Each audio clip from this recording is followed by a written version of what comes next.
morning, Labbers. Today we're talking about advanced level of lab, the second year of lab.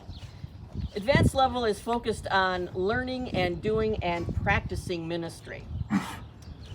When the disciples were up on the mountain, they wanted to stay there because it was beautiful and majestic and nothing like they'd ever experienced before. I mean, they saw Jesus glowing and they saw Elijah and Moses and they wanted to stay there. But Jesus knew they couldn't. They needed to, because they can't hear the cries of God's people from up on the mountain. And they needed to come down the mountain so they could help people and do ministry. But coming down the mountain is messy. But you know what? Someone's got to feed the cows.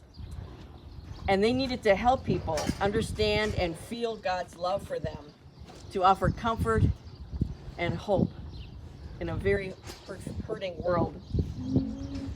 Coming down the mountain is messy. We'll get our hands dirty and our hearts broke. But God wants our hearts to break with the things that break God's heart. Racism and prejudice and poverty and abuse and addiction. All those things that are messy. But they're part of life and they're part of what we as followers of Jesus are called to help and to share God's love with one another. That's where God calls us. An advanced level helps us to practice that ministry and to do that ministry with each other and then out in the world where God calls us. Have a great day, Labbers.